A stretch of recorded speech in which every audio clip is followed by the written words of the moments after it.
De suspense, Emmanuel Macron et Édouard Philippe qui ont fait monter le désir depuis une dizaine de jours. Et donc cette question, satisfaction ou déception, on en parle dans l'instant débat du 17-20 avec nos invités. Daniel Obono, député de la France Insoumise de Paris, bonsoir à vous. Bonsoir. Laurent Saillet, des porte-parole Les Républicains, bonsoir. Et Fabien Lenné, député MoDem des Landes. On va parler du MoDem dans un instant. Daniel Obono, quel est votre sentiment? Bon, j'imagine que vous n'êtes pas totalement satisfaite, mais est-ce que vous êtes un peu moins déçu que prévu par ce remaniement? Ni satisfaite ni déçue. Je ne m'attendais à pas grand-chose et c'est exactement ce qui s'est passé. C'est un remaniement qui fait pchit, une sorte de pétard mouillé, où au final, tout ce qu'on apprend peut-être, c'est que Édouard Philippe a perdu son bras de fer et que, encore une fois, il se fait plus ou moins imposer un ministre de l'Intérieur plus politique que véritablement en capacité d'incarner ce dont a besoin le ministère de l'Intérieur. Rappelons quand même que M. Castaner, en plein milieu de l'affaire Benalla, passait plus de temps à la buvette des parlementaires que sur le banc pour répondre aux parlementaires. Donc, pour ce qui est de la crédibilité à ce poste... Vous êtes député, vous l'avez souvent vu à la buvette, Christophe Castaner?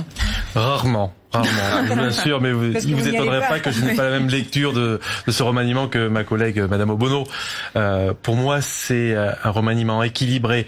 Il y a cette volonté chez Emmanuel Macron, chez Édouard Philippe, de chercher l'équilibre depuis le départ. C'est une nouvelle façon de faire de la politique sans être prétentieux. Je dis pas que tout ce qui a été fait avant n'était pas bien, mais là, on voit quand même qu'il y a une volonté de technicien, toujours, sur certains dossiers. On n'a pas Nunes, par exemple, qui va épauler Monsieur Castaner, dont on parlait à l'instant. Donc le politique, le technicien, d'ailleurs, vous avez vu, les syndicats de police ont salué l'arrivée de Monsieur Castaner en tant que politique et Monsieur Nunes, le technicien. Donc il y a la confiance.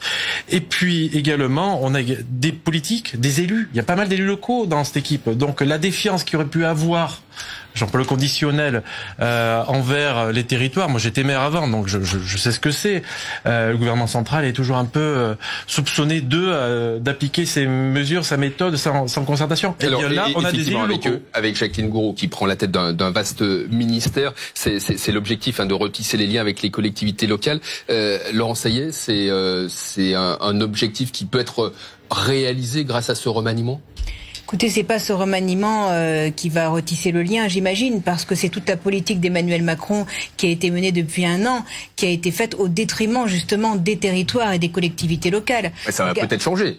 Bah écoutez, j'attends de voir la position de la ministre sur la campagne de dénigrement qui a été lancée la semaine dernière avec Balance ton maire. On va voir si elle le dénonce. On va voir s'ils reviennent sur les 1000 fermetures de classes en école rurale. On va voir s'ils reviennent sur l'augmentation des taxes sur le carburant, qui est totalement pénalisant, justement, pour les territoires et pour la ruralité. Mais sur le remaniement de manière générale, enfin pardon, tout ça pour ça, 2 semaines d'attente et de faux suspense pour en fait faire plaisir à un des derniers fidèles, Castaner, que vous dites que son arrivée est saluée, peut-être que celle de Monsieur Nunes l'est, mais qui est Monsieur Castaner? Un porte-parole d'Emmanuel Macron. Quand Monsieur Collomb est parti, il a donné un avertissement fort en disant attention, voilà l'état aujourd'hui sécuritaire de la société. Qu'en retient Emmanuel Macron? Il met à un poste quelqu'un qui va porter sa parole et qui va continuer dans le laxisme. N'oublions pas que Christophe Castaner a été socialiste et soutenait François Hollande. Alors vous imaginez bien qu'on n'est pas très rassuré sur le laxisme sécuritaire. Tous les présidents mettent à ce poste un homme de confiance. Ça a été le cas avec François Hollande, c'était le cas avec Nicolas Sarkozy. Il y a un fait politique et c'est pour ça que vous êtes satisfait de ce remaniement. C'est le retour en force du MoDem. Ça rééquilibre, d'après vous, le jeu politique français? Et de talent du MoDem. Marc Fesneau, qui était le président de notre groupe jusqu'à ce matin, c'est quelqu'un qui était salué sur l'ensemble des bancs. C'est un négociateur bienveillant. C'est comme ça que j'aime le décrire, puisqu'en fait il est dans la recherche du consensus. Et quelle meilleure personne pour incarner ces liens entre le Parlement et le gouvernement. Donc là, à ce titre-là, Madame Obono, puisque vous êtes dans l'opposition, vous pouvez être rassurée. Vous connaissez la qualité de Monsieur Fesneau. Bien entendu. Et c'est quelqu'un de dialogue. Il y a plus que du consensus parce que le Parlement, enfin le groupe En Marche, est soumis à l'autorité d'Emmanuel Macron, président de la République. Donc il n'y a pas besoin d'un grand consensus parce qu'il n'y a pas de conflit, puisque les députés En Marche s'exécutent, on l'a vu encore la semaine dernière sur l'inclusion des enfants handicapés, comme l'a dit votre collègue des Playmobil, en fait, ils s'exécutent derrière Emmanuel Macron. Donc faire le lien entre le Parlement et le président de la République, je pense pas qu'il y ait beaucoup de... Ça y est, je vous invite à assister au débat. Nombre de lois, vous devez les assister. Honnêtement, c'est pas le cas. Enfin, il y a bien des sujets sur lesquels on s'affronte, y compris avec le gouvernement, sur des amendements, sur certains articles de loi. Vous en savez quelque chose, Madame Vous, de temps en temps, le modèle. Non, mais la République en marche, même la République en marche, je pense pas qu'on puisse leur faire ce procès-là à nos collègues de la majorité.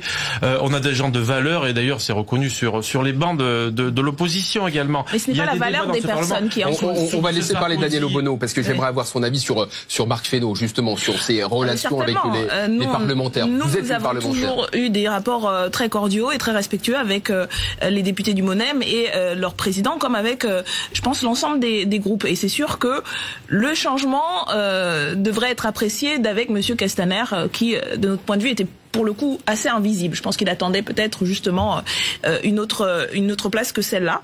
Et donc nous avons toujours été dans une démarche constructive, et effectivement nous avons eu des débats, des oppositions, mais aussi des convergences avec nombre de députés sur l'ensemble des bancs. Donc nous sommes enfin...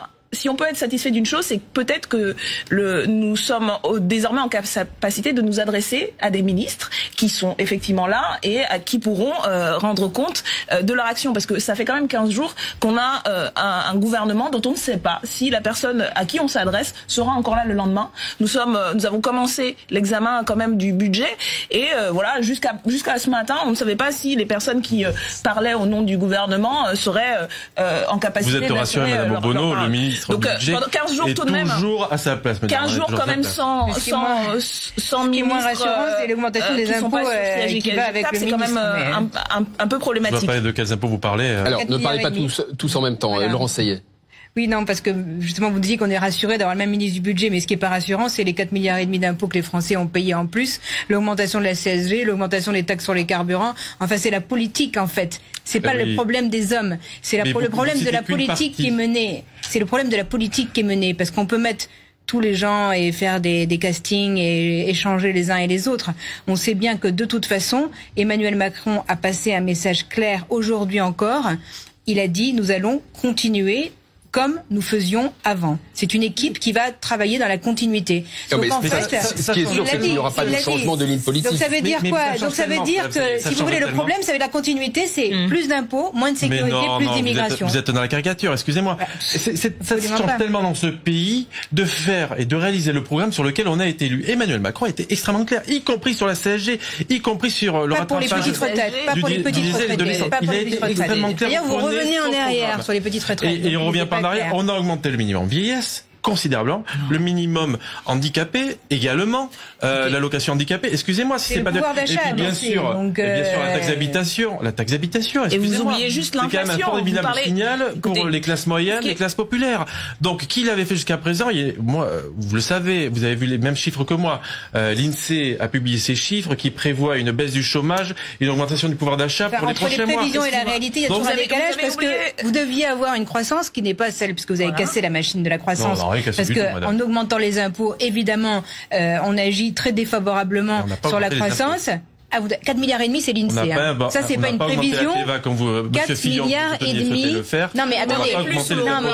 On n'est pas là. Vous avez, à chaque fois, monsieur, pardon, mais vous avez augmenté de 4 milliards. Ne parlez pas en même temps. Daniel Obono, pardon. Non, mais ce qui est sûr, et là, je suis d'accord, même si on n'est pas sur les mêmes angles de critique, qu'il y a une continuité. Et vous continuez, bille en tête, à mener une politique qui va dans l'an de mur. Vous oubliez un certain nombre de chiffres. Par exemple, l'étude de l'OFCE qui indique qu'effectivement, les mesures prises aujourd'hui par le gouvernement, hier et aujourd'hui par le gouvernement, vont mener à une baisse de pouvoir d'achat d'une majorité au bénéfice d'une minorité. Le fait que les retraités, par exemple, vont perdre et continuer à perdre de fait de l'augmentation de la CSG, mais aussi du fait que l'augmentation modeste que vous avez faite sur les pensions n'est pas corrélée à l'augmentation de l'inflation. On laisse répondre Fabien Lenné. Sur l'allocation handicapée, sur les pensions de retraite et sur toutes les autres retraités dans en vérité, c'est une baisse de l'augmentation du minimum vieillesse. Il y a ceux qui bénéficient de la baisse de la taxe d'habitation et dans 3 ans de la suppression totale de la taxe d'habitation. Donc les retraités ne sont pas un tout. Mais globalement, tout le monde perd de l'argent. L'augmentation des salaires dans le privé, vous savez combien augmente les salaires moyens de 50 € depuis le début de l'année. Il y a quelque chose qui va mettre tout le monde d'accord. Depuis la libération, il y a fait une telle augmentation de salaire. Enfin, je veux dire, prenez les chiffres, augmentation de salaire. Ne parlez pas tous en même temps. Laurent Seyet, s'il vous plaît. Daniel Obono. 7 Français sur 10 ne seront pas satisfaits de la politique d'Emmanuel Macron. Que dit Emmanuel Macron aujourd'hui? On va continuer la même politique. Il y a quand même un véritable problème de compréhension de la France, de compréhension des territoires et de compréhension des Français. Donc nous, ce que nous demandons, c'est un changement de politique, que ce soit sur la partie fiscale, mais aussi sécuritaire, parce que vous êtes loin. Alors avec Monsieur Castaner qui compare le voile musulman avec, si vous voulez, le voile que portaient nos grands-mères catholiques. J'ai une dernière question. C'est pas une caricature. Hein, Laurent Seyet et Fabien Lenné, j'ai une dernière question qui concerne Daniel Obono, mais j'aimerais avoir votre sentiment aussi, parce que aujourd'hui il y avait une actualité politico-judiciaire avec ces perquisitions menées ce matin. On a vu dans le journal il y a quelques minutes au domicile de Jean-Luc Mélenchon, dans les locaux de la France Insoumise. On a vu la réaction très très violente et verbalement violente et la mise en scène médiatique de Jean-Luc Mélenchon. Pourquoi a-t-il réagi de cette façon-là? Non, d'abord, ce n'est pas une mise en scène médiatique, c'est une réaction politique face à ce qui est, de notre point de vue, une attaque politique.